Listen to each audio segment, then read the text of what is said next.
Tonight's the night. Could it possibly happen tonight? Good morning, everybody. Welcome to another edition of the morning briefing. We are in celebration mode here, and it's possibly a premature evaluation in South Florida, as it looks like we're on the precipice, we're on the verge of crowning a professional sports champion. We haven't had that feeling here for a long, long time. It's been a while. 2013 was the last time South Florida had a championship. Of course, we were supposed to have seven, not five, not six, not seven, not 14, but LeBron flew the coop after 4 years while Pat Riley was screaming, "You're a pussy." Did he use those words? I don't know. No, but he felt like he was trying to. It's the morning briefing. That's Mike Lubie Lubitz. I'm Jeff DeForest. If you are betting the game tonight, you want to bet it at Bet Online. That's your number one source for the NBA Finals now over. Yeah. I was going to take a shot with Jaylen Brown to be the MVP, figuring it had to be either Tatum or Brown. Maybe Brown would have a couple of superior games while they tried to bottle up Tatum. Tatum had a huge ball game last night that had to be very debatable who the MVP of the series was, but he had a couple of subpar games in terms of scoring numbers. And almost did a Houdini, right? Not a Houdini, but a disappearing act of sorts. I guess he was more of an escape artist.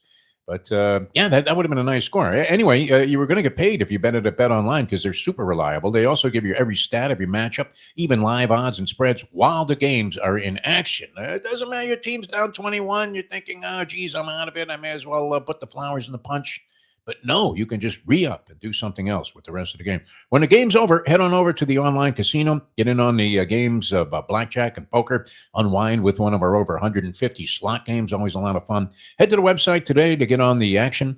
Use the promo code BELIEVE, that's BLEAV. Guess what they're going to do, Louie? They're going to give you a 50% sign-up bonus with your first deposit. You put in a dime, they give you $500. It's amazing. Bet Online, the game starts here. Does it end here tonight? Mike Lubie Lubitz, there seems to be an extreme amount of optimism circulating around South Florida. I saw a couple of mayors battling it out. The mayor of Dade County claiming, well, geez, you know what? We had the team originally, talking about the Florida Panthers, who moved from Miami to what is known as Sunrise, Florida, essentially Fort Lauderdale. But the two counties are Dade County and Broward County. I didn't even know who the mayor of Broward County was. Do you?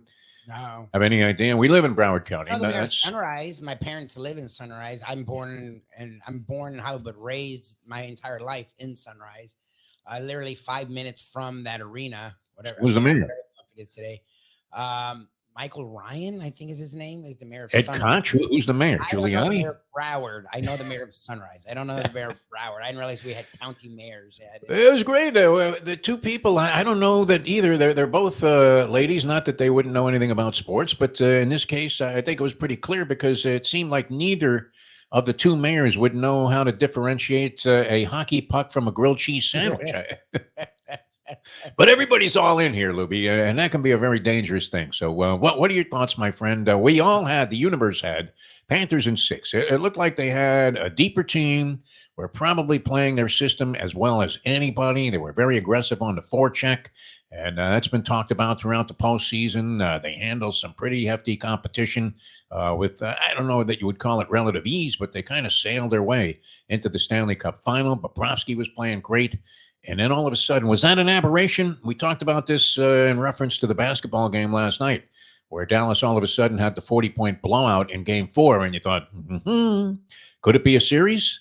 Edmonton wins 8-1. Seems like the Panthers very confidently have just shrugged that off. I saw a bunch of clips of them talking about what's on tap here tonight at their practice session yesterday. Seemed very confident, seemed reserved to the idea and resigned to the idea that was a fluke. They come back and bounce back and play their game. Will we be hoisting the Stanley Cup tonight? Mike Lubie Lubitz here in South Florida. The only positive, because I've been rooting against the Celtics every fiber of my being. Yes. You hated them. You thought they were a phony team. They end the season 80-21, go 16-3 in the playoffs, and we've been knocking them all year long. Oh no, I mean, I one thing I do still feel pretty right about is that they had one of the easiest runs through like Luka Doncic. That's like, looked like he played or not played, it would have been no difference. I mean, he was useless last night, Luka. I don't know if I've ever seen him be like that. And that was a closeout clincher that he played like that. Kyrie wasn't that great. I mean, the Mavs didn't belong there. I don't know what the fuck happened to the Thunder and the T-Wolves. Youth served because they were clearly better teams than the Mavs. They just we're not ready for the moment, as one of our dear friends likes to talk about. The Mavs were, and then they faced a better team. I really was baffled by that series, but last night it sort of felt like that was probably what was going to happen. I thought we would get a really good game because the Mavs at least were going to assert themselves, and the Celtics at home would find a way to win the series. We got a good quarter. The next three were a fucking joke, and the Celtics and the Mavs never made a run. Like no, they were dead in the water. Down 10 in the first quarter, 21 at the half. And the Celtics kind of put it on cruise control. Luka, literally, he looked like Chuck Wepner coming off the stool for the 15th round against Ali in Cleveland, Ohio. And you didn't know if that was a superstar basketball player or the Bayonne bleeder. I mean, he definitely looked like he was hurting. And Kyrie Irving had to be explosive in this series, and he was not. The rest of the guys really didn't do much of anything to make a serious contribution. And the Celtics are a fairly well-balanced team, even if they were depending in part on a 90-year-old Al Horford, who you have to celebrate. Hey, finally got his championship. And that's the first one in Boston since 2008. So it's been a while for the people in green there to celebrate. And I think you would have to accord them this, Lubie, that they're deserving winners, regardless of the path of least resistance that they traveled through the playoffs, where every team they played seemed to be compromised, including Dallas. If you look at Luka Doncic, I mean, he certainly was far from 100% by the time he got to the NBA Finals, and without an illustrious sporting cast to speak of, outside of Kyrie Irving, they really didn't have much of a chance, you would have to say, in the series. But I don't think you can discredit anything that Boston did. No, they won a title. It'll count as a title. The one solace I can take as a Panther fan is people have been juxtaposing these two series because it's two teams that have sort of even the Celtics, the record was a coast. But if you watch those series, the Heat series was a joke. But the Cavs series, the games were pretty tight, and the Pacers series, the games literally should have gone the other way. If they could have just fucking caught the ball three games. So it's not like the games were rough; they just were 16-3, right? With the Panthers are sort of similar in the sense. Does Adam Silver get a ring also from the Celtics for signing the officials for the first three series? I don't know that it was much of a differential here, although there was the controversy of Luka fouling out. But I think that was more on Luka than it was the officials. Yeah, he was trying to play defense, and he wasn't up to the task, so we got a lot of stupid fouls. The Panthers series, look, it's not like they're sweeping teams, but it is hockey. They haven't had to go to a 7-game series. They played what it feels like is 3 of the top 5 teams in the entire sport on their way to get to the freaking Stanley Cup Finals. 3 of the top 7. I don't know what you do with the Lightning. Rangers, Bruins, Lightning, all good teams, no doubt. But that group has won multiple titles, and they have still one of the best goalies in the game. And they're here, and they haven't had to go to a 7-game series. So both series, and then they got up 3-0, and then they got annihilated. So to watch the Celtics come back at home, it's like, okay, hopefully the Panthers can follow that lead. But again, hockey's not the same, like home ice. Now, look, the Panthers won both games at home, and they play pretty well at home. But home ice isn't the same thing as playing in fucking Boston Garden. Like it's a very different animal. So I don't know. I know the hockey world in Edmonton say they found something. Well, if, the Edmonton people would be screaming and pointing to the fact that, well, if you look at the last 4 periods, the third period in game number 3, when Edmonton won that period 2-0. And then the annihilation in game number 4, well, has there been a momentum swing that is large enough? I was trying to research and look into a report that Sergei Bobrovsky had eye surgery yesterday. It was having problems with his reflexes after that game. Is he going to pull Roy McIlroy and just be a no-show for the next several events? Well, we shall see. But the Panthers have been a very resilient and mentally tough team all year long, and they have a lot of guys that can kind of carry the load. I was reading an article about Tarasenko, who they acquired at the trade deadline, another brilliant move by Bill Zito, the general manager of the team. And he actually lately has been a huge contributor from a scoring standpoint, but steadying influence. He's one of 2 guys on the roster that has won a Stanley Cup in the past. The other is Carter Verhaeghe, who won it with the Tampa Bay Lightning. And Tarasenko was with the St. Louis Blues when they won a championship in 2019. And those are the only 2 guys that have championship experience. Although I would imagine if you looked at Edmonton, do they have any Stanley Cup winners? They would have to have maybe one. That guy Perry's been on the team for like 30 years. I think he broke in with Gretzky. So it's a possibility. But they seem to have the mental composition, since I'm a psychiatrist now, but they have shown this throughout the season where they are very capable of just letting go of bad things that have happened in the past. That short putt might haunt Rory McIlroy to his grave. But nonetheless, the Panthers have exhibited the ability to just shake off anything negative and find a way to come back. I don't know. I feel like they're going to win it tonight. This will be, we haven't had a title with the Dolphins since 1973. Can you imagine? Don Shula still rolling over in his grave at the mere mention of this fact. You had the Miami Heat 2013. LeBron, we didn't get enough out of that. Most people feel in South Florida. The Marlins, 2003, impossible to believe that they ever won a championship the way the franchise is being run. They are on a pace right now. I mean, if it weren't for the White Sox, they would be the worst team in Major League Baseball. And we did give you the under at 79, and we are laughing, Lubie, all the way to the bank.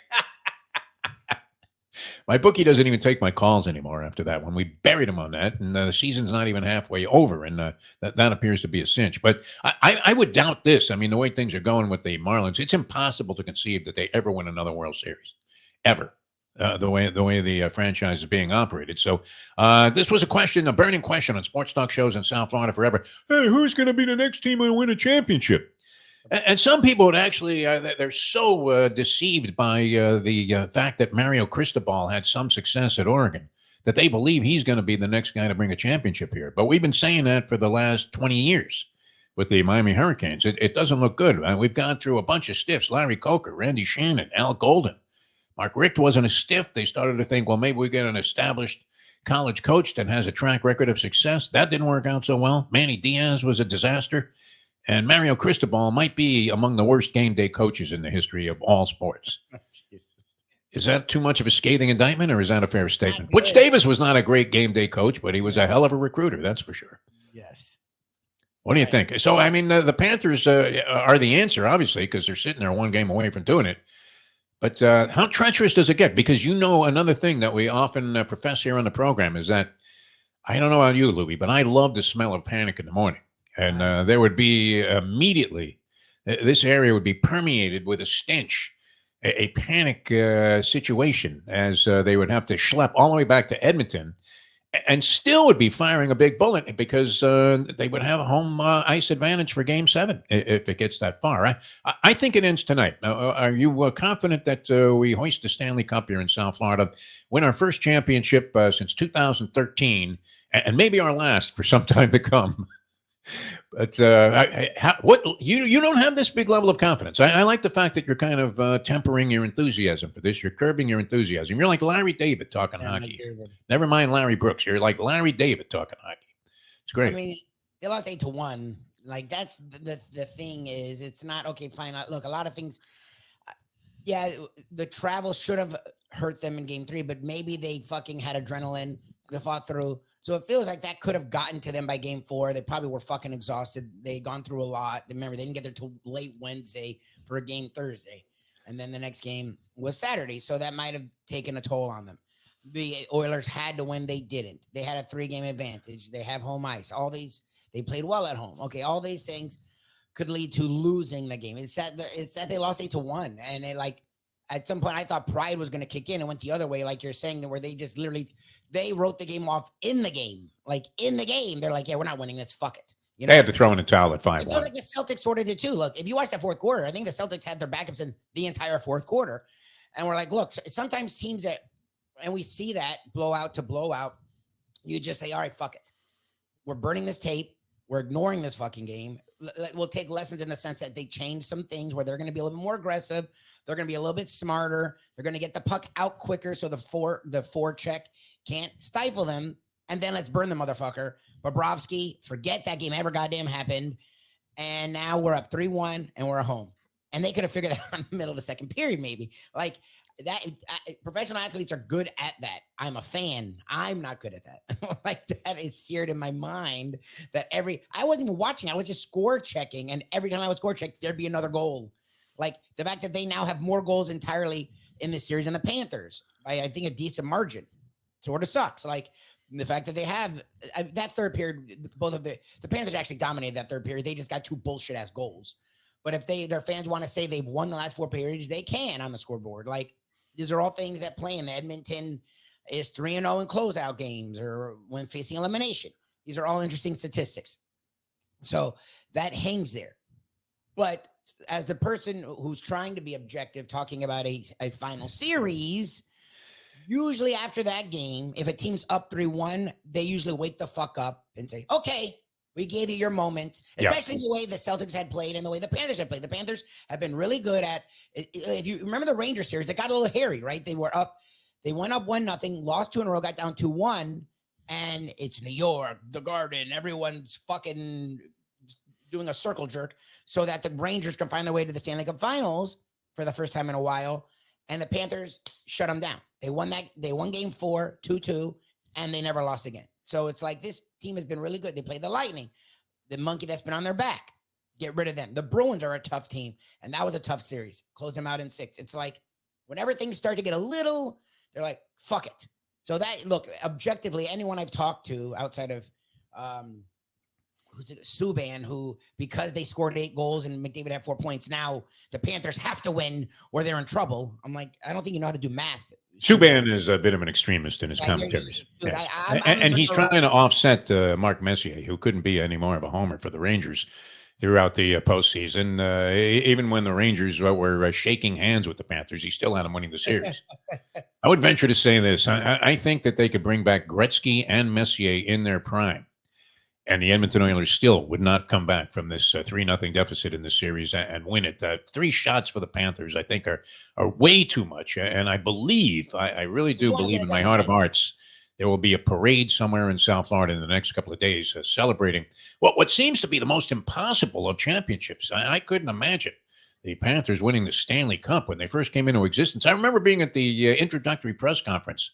We had Bill Torrey, and they had a lot of people that had success in the game when they were building a franchise. This wasn't one of those teams that was kind of put together haphazardly, even though back in that time, this was before the NHL said, hey, you know what? We can't afford to have expansion teams suck for 10 years. But they didn't do them any favors, and the Panthers really had some front office ingenuity and genius there with Bill Torrey, of course, was a part of the picture. Bobby Clark was the general manager, a very astute, hard-nosed hockey guy from the Philadelphia Flyers, Broad Street Bullies era. And Wayne Huizenga was a dedicated owner, even though he was originally despised by the South Florida sports fans for what happened with the Marlins in 1998 when he just sold off every player after winning a championship and said, you know what, I don't care what you guys think. This business blows, and you guys are a bunch of assholes, and I don't want any part of it. And then he turned out to be an owner that was perceived in a very favorable light. Did a nice job with the Florida Panthers, brought in really brilliant people. But after that run to the 96-97 Stanley Cup Final, where they lost in 4 to the Colorado Avalanche, who were an incredible team at that time, with Patrick Watt standing on his head, sort of disappeared from the picture. They were OOP, as they say in dog racing, out of picture. When a dog crashes on the first turn there and ends up in the parking lot. And thank goodness that's been banned, because there were a lot of cruelties in that sport. But it was pretty cruel watching this Florida Panther franchise just mired in sub-mediocrity forever. So could be a day of celebration here, Lubie. I think it's going to be a day of celebration in South Florida, and we shall see. I'm actually thinking about going out to some, I don't know that you would call it a watch party, but my intention, and I don't think they have this advantage in Edmonton, is I'm going to head to the Bamboo Beach Tiki Bar right here in South Florida, a little bit away from my house here, and watch the game on giant screens that are being superimposed on the building of the hotel with a bunch of fans. And I think they might be giving away free shots for every goal scored. I don't want to, jeopardize my relationship with the hotel there by promising something and not delivering. And be watching that thing right out there on the beach, maybe smoking a joint and celebrating the fact that Man of La Mancha time, the impossible dream, may have finally come to fruition, my friend. Finally come to fruition. Like a bunch of other stuff going on, and we'll start paying heavier attention, I guess, if this series wraps up tonight. It's not the end of the sporting world. We have an Olympic year this year, which is great. I'm a big fan of the Olympics, although I'm not as familiar. Since Wide World of Sports went off the air, what was that, 50 years ago, Lemmy? wasn't Wild. Just don't see these kind of sports. They're televised on various cable systems, but there's so much being offered up now. It's hard to follow track and field. I mean, who's good? You remember? I mean, you used to know all of these guys. You knew who the top hurlers were, the high hurdlers. You knew about Edwin Moses. You knew who the shot putters were. You had Al Order. He was in like 100 Olympics. The Dream Team was set, and they had all kinds of different stuff going on. I don't know. My familiarity with Olympic athletes has really gotten to the point of being very marginal at best, if that. I know you had Katie Ledecky. She made her 30th Olympic team. I think she's been swimming longer than Diana Nyad.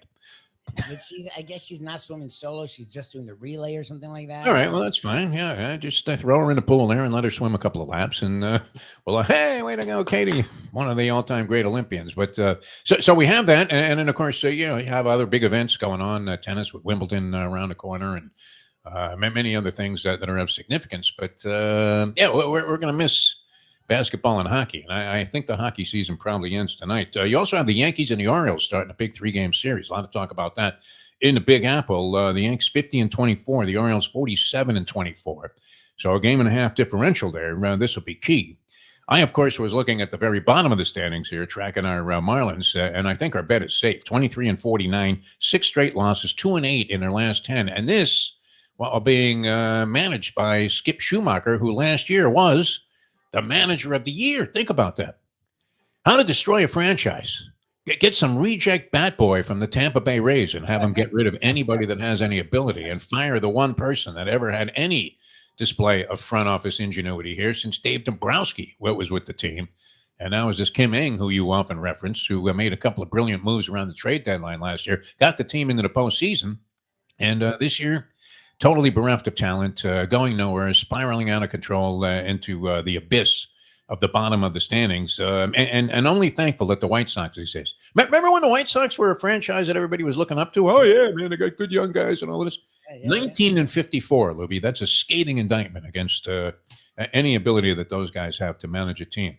Is the WNBA just becoming like a Bush League sport? But with all of these hammerings, that's all anybody talks about is the beatings that are taking place. A chance to really shine in the spotlight, and instead they've turned this thing into a backyard brawl. You're waiting for Kimbo Slice to come back to life and throw an atomic elbow at Caitlin Clark, and they all start fighting with each other. And Rory McIlroy, wow. I mean, I was reading an article or two about him this morning. That's very haunting. So he's going into hiding, man. He's going to disappear for a while and drop out of a few golf tournaments and try and figure out what the hell is going on. I don't know. Wouldn't you want to come right back into the competition? Yes. What do you mean? That was the thing. Because you're just trying to dodge questions about it. So what? So he missed a short putt. The guy's been playing golf for 20 years. The Panthers lost 8-1. It sucked that they had the extra day. Like I was like, let's get back to the fucking ice and forget that stupid ass game. Oh. Like the longer you go without the playing, it's not like they forget the putt. They're just going to show the putt more and more, and the 2 putts over and over. Right back out there. I mean, what's the guy going to say? I mean, it happens. People miss short putts. Happens all the time. DeChambeau nearly lost the tournament because he missed a short putt. Yep. A couple of holes earlier, it was all on him. You thought, wow, the guy has been great at this the entire time that he's been out there, all 3+ rounds. He bonks a 4-footer, and next thing you know, he's down 2 strokes to Rory McIlroy. But you would have to say, in trying to decipher where that ranks among choke jobs, that it's one of the biggest. I mean, I don't know that it's Van de Velde-esque, but it's right there with the Flying Frenchman there. It was easy. It was an easy putt. I mean, guy standing on the 18th. Remember that? What was that? British Open. I forget what year it was. Jean Van de Velde. Nobody had ever heard of the guy. He was, some distinguished Frenchman, but hadn't really done much. Maybe won a couple of European tournaments. I don't ever recall him winning a PGA event. And you're thinking, who the hell is this guy? And he had a caddy that looked like Chief Strongbow or something. I mean, it looked like a midget wrestler. And the guy comes running out there as Van de Velde standing on the 18th tee. I'll never forget this. And he's got a driver in his hand, and the caddy is screaming, no, no, no. He literally could have teed off with a putter, and he would have won the tournament. And instead, I mean, we have that disaster. And then when he rolled up his pants there to jump into that moat that guarded the 18th green, you really couldn't help it. It was hard to suppress your laughter. It really was. It was kind of like that time that I walked out of the IRS office with my accountant, and even though I don't know, I mean, I should have gone to prison. They went ahead and allocated like a $15 change in my tax return.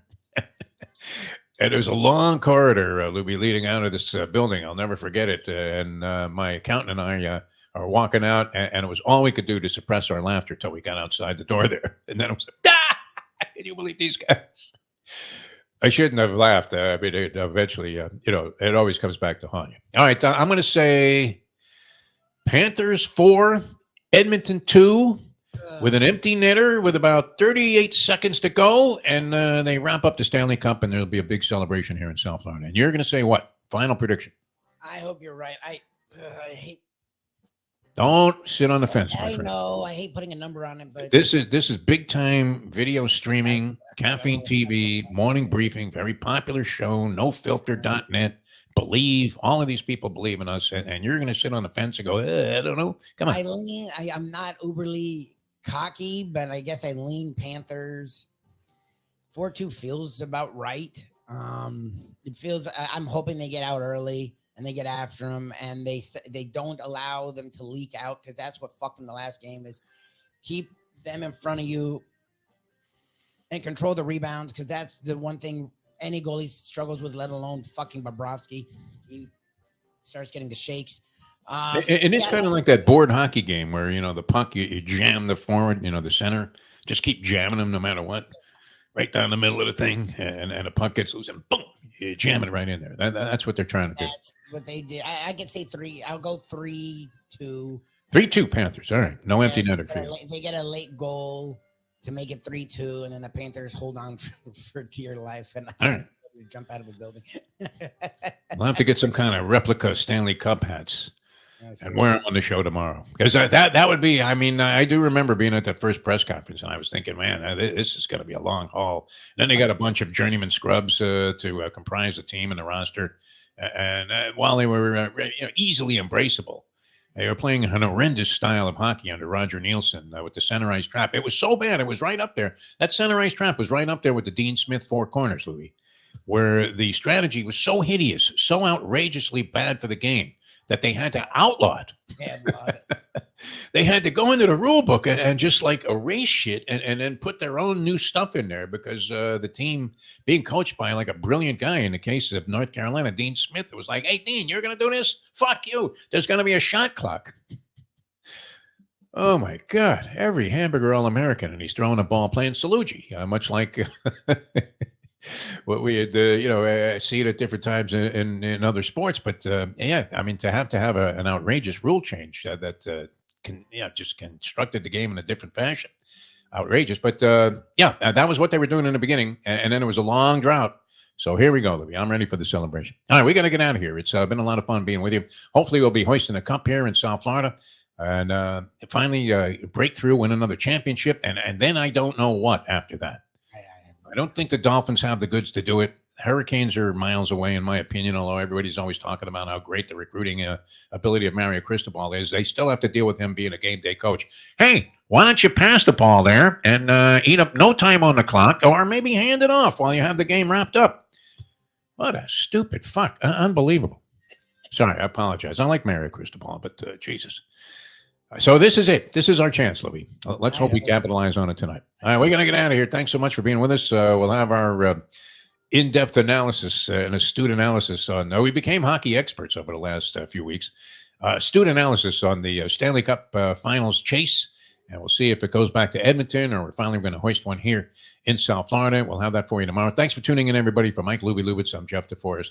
That's today's edition, kind of a rambling nowhere edition of the Morning Briefing.